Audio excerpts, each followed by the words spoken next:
गोष्ट माझ्या जुनी मैत्रीण शिखाची आहे. तिचे लग्न झाल्यानंतर ती माझ्या शेजारीच राहायला आली. तिच्या नवऱ्याशीही माझी चांगली मैत्री झाली. एकदा तिचा नवरा बाहेर गेला तेव्हा तिने मला घरी बोलावले. माझे नाव रोशन आहे आणि शिखा माझी लहानपणापासूनची मैत्रीण आहे. दोघंही मोठी होत असताना आमच्या नात्याबद्दल लोकांना नेहमीच संशय वाटायचा की आमचं अफेअर आहे. पण आम्ही दोघंही ही मैत्री केवळ मैत्रीच ठेवली. शिखाचे लग्न झाले आणि मीही दुसऱ्या एका मुलीशी विवाह करून स्थिरावलो. मीच त्यांना आमच्या मोहल्ल्याच्या जवळच एक फ्लॅट घेऊन दिला. त्यामुळे आमची जुनी मैत्री पुन्हा नव्याने सुरू झाली. शिखाच्या नवऱ्याची टुरिंग जॉब होती. त्यामुळे तो महिन्यातून 20 दिवस बाहेर असायचा. त्याला आमच्या मैत्रीवर पूर्ण विश्वास होता, पण कदाचित हाच विश्वास आम्हाला एकमेकांच्या जवळ आणण्यासाठी पुरेसा ठरला. शिखा खूप सुंदर होती. मी तिला लहानपणापासून मोठं होताना पाहिलं होतं आणि मनोमन तिच्यावर प्रेमही करत होतो. मात्र कधीच तसे व्यक्त केले नव्हते. शिखाही कधीकधी हसत खिदळत माझ्याशी फ्लर्ट करत असे. लग्नानंतर शिखा अधिक आकर्षक दिसू लागली होती. तिचं शरीर भरलेलं आकर्षक झालं होतं. तिला फॅशनेबल कपडे घालण्याची आवड होती आणि ती आता अधिक मॉडर्न वाटत होती. तिला बनून राहण्याचा खूप शौक होता आणि तिचा नवरा तिला पूर्ण सपोर्ट करायचा. त्यामुळे ती हळूहळू मोकळी होत गेली. आता तर ती वोडकाही प्यायला लागली होती. तिचा नवरा आणि माझ्यासोबत ती नेहमीच वोडका पिण्यास तयार असायची. असाच एकदा माझी बायको माहेरी गेली होती आणि शिखाच्या नवऱ्यालाही टूरवर जायचं होतं. तेव्हा तिने मला संध्याकाळी फोन करून बोलावलं आणि म्हणाली, आता आपल्या दोघांचं आयुष्य मोकळं. जोपर्यंत माझा नवरा किंवा तुझी बायको परत येत नाही, तोपर्यंत तू माझ्या घरीच राहा. आणि हो, मला थोडंसं योगा आणि एक्सरसाइज शिकव. जेणेकरून माझा नवरा परत आला तर मी त्याला थोडी स्लिम होऊन सरप्राईज देऊ शकू. मीही लगेच होकार दिला आणि माझं सामान आवरून तिच्या घरी पोहोचलो. त्यावेळी तिने लाल रंगाची स्लीप आणि काळ्या रंगाचा लोअर घातला होता, जो तिच्या शरीराला अगदी चिकटून बसलेला होता. मी पोहोचताच तिला मिठी मारली आणि माझं बॅग सोफ्यावर फेकत म्हणालो, आता आपल्याही वेकेशन्स सुरू. ती हसली आणि माझ्या बोलण्याशी सहमत होत तिने दरवाजा बंद केला. मी ड्रॉइंग रूममध्ये जाऊन टीव्हीचा रिमोट हातात घेतला आणि ती स्वयंपाकघरात काही काम करायला गेली. तिथूनच तिने हसत हसत मला आवाज दिला, काय रे, वाटतंय की माझ्याजवळ येऊन फारसा आनंद झाला नाही तुला? कारण आल्या आल्याच रिमोट घेऊन बसलास. मी तर समजली होती की आत येताना मी विचार केला की तू वोडका वगैरे आणून ठेवली असेल. पण मी म्हणालो, अरे, कालच तर तुझ्या नवऱ्याला टूरवर जाण्यापूर्वी 3 बाटल्या दिल्या होत्या, त्या सगळ्या संपल्या का? ती म्हणाली, मला काही माहीत नाही. मग मी थेट तिच्या बेडरूममध्ये गेलो आणि तिची अलमारी उघडली. मला ठाऊक होतं की ती बाटल्या कुठे ठेवते. काही वेळ शोधल्यावर मला 2 बाटल्या मिळाल्या.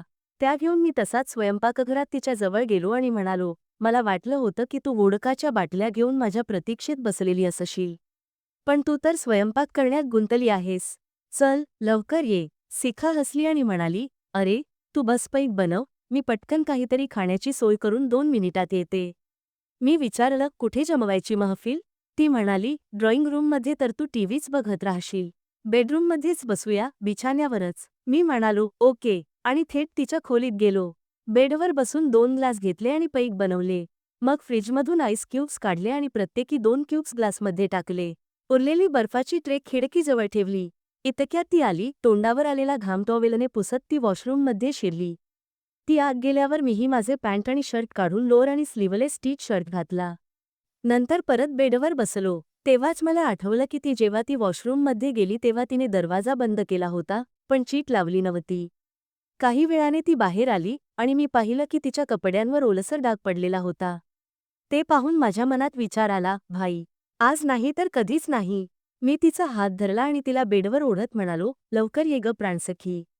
किती वेळ वाया घालवते आहेस, बर्फही वितळून गेली आहे. ती हसतच माझ्या अंगावर कोसळली आणि स्वतःला सावरू लागली. मी म्हणालो, हे काय करते आहेस?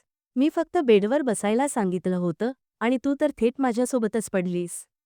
ती हसून म्हणाली, आता तब्बल 15 दिवस तुला इथे ठेवणार आहे. मग एवढ्या दिवसांत फक्त बसणार आहेस की काय? मी मिश्किल हसत म्हणालो, काय ग, एकटेपणाचा फायदा घेते आहेस का? ती हसली आणि म्हणाली, अजून कुठे फायदा घेतलाय? संधी मिळाली तर फायदा घेणारच. इतक्यात ती माझ्या अगदी जवळ सरकली आणि माझ्या कानाशी गुणगुणली, आज मी खूप मोठा निर्णय घेऊन तुला बोलावलं आहे. लहानपणापासून एका संघर्षात जगत आले आहे, पण मोठ्या मेहनतीने त्या संघर्षातून बाहेर पडले. आता तुला इथे राहायला बोलावण्याचा धाडस केलं आहे, तर आता मीच तुझा फायदा घेणार आहे पुढचे 15 दिवस. हे म्हणत तिने 2 ग्लास उचलले. एक मला दिला आणि म्हणाली, चिअर्स. ती म्हणाली, चिअर्स. आपल्या आयुष्यातील दुसऱ्या पर्वासाठी, हे म्हणत तिने एकाच घोटात संपूर्ण पेक संपवला आणि ग्लास बेडवर बाजूला ठेवला. अचानक तिने दोन्ही हातांनी माझा चेहरा धरला. मला जवळ ओढला आणि म्हणाली, मला पूर्ण विश्वास आहे की मी जे काही करणार आहे, ते योग्य व्यक्तीसोबतच आहे. आणि मी जे करणार आहे, ते अगदी योग्यच करेन. ती पुढे म्हणाली, आता जेव्हा तू मला मिळालास, तर वचन दे की कधीच माझ्यापासून दूर जाणार नाहीस आणि मला एकटी सोडून जाणार नाहीस. मी मान हलवून हो म्हणालो. तिच्या नशेत भरलेल्या डोळ्यांनी मला अगदी आतपर्यंत स्पर्श केला. मग तिने माझा ग्लास उचलला आणि स्वतःच्या हाताने मला एकाच घोटात प्यायला लावला. आम्ही बराच वेळ आमच्या लहानपणाच्या, तारुण्याच्या, लग्नाच्या आणि कुटुंबाच्या आठवणी शेअर करत राहिलो आणि सोबत पेगही घेत राहिलो. अधूनमधून आम्ही एकमेकांवर प्रेमही व्यक्त करत होतो. तेव्हाच न जाणो तिला काय खोडी सुचली, ती उठली आणि स्वयंपाकघरातून पुन्हा बर्फाचे तुकडे घेऊन आली. ती परत आली आणि अचानक एक बर्फाचा तुकडा माझ्या बनियानमध्ये टाकला. मी दचकून उठलो आणि म्हणालो, थांब, आता तुला धडा शिकवतो. ती जोरजोरात हसू लागली. मग ती बाथरूममध्ये गेली, स्वतःला स्वच्छ करून परत आली आणि चेहराही धुवून आली.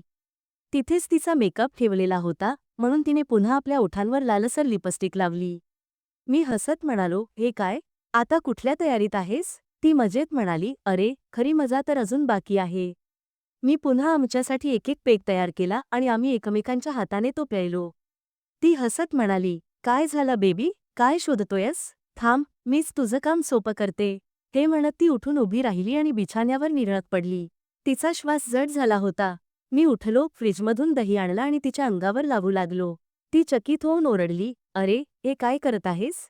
रायता बनवतोयस का? मी हसून म्हणालो, शांतपणे होऊन राहा आणि फक्त मजा लूट. यानंतर मी वोडकाची बाटली उचलली आणि थोडी वोडका तिच्या शरीरावर ओतली. कहाणी पुढे सुरू राहील.